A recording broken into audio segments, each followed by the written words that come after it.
Na bila shaka mtazamaji wa Homeland Media, hapa paiteni badi pa talanta, na kwa leo kwa bahati nzuri nimepatana tu na msanii ambaye ni chipukizi kutoka katika kaunti ya Nyamira. Hebu msanii, jitambulishe na waambie watazamaji unafanya nini. Jina langu mimi najulikana kama Ricky, ni chipukizi ambao anachipuka saa hii na msanii ambayo nataka kuingia hii industry kwa mpigo na nataka kunyorosha wasanii wote hapa Gusii.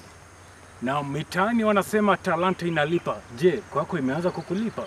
Bado haijalipa, ila naomba Mungu halula dumulilai aweze kunisaidia ninapofanya hii kazi ili niweze kumilipa.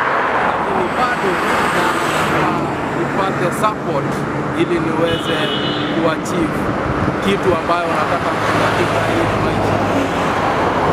Huko mitaani na mitandaoni, ningependa serikali kuwasaidia wasanii chipukizi. Ningependa serikali iweze kuangalia vijana ambao wako na matalanta, waweze kuwasapoti kwa kuweka studio kila mahali na waweze kutuinua na hili tuweze kupata achievement zetu na kaa sisi wasanii ambao tunachipuka saa hii. Labda hadi kufika sasa umefanya nini? Unapanga yote?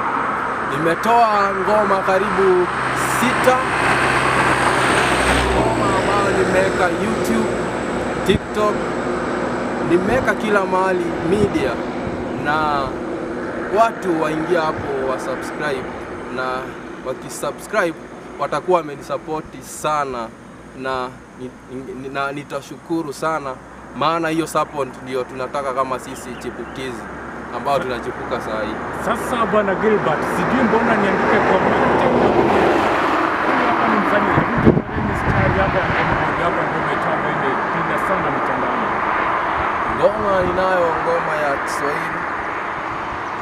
Ndio hiyo hapa hivi inaweza kuguza ili muweze kusikia.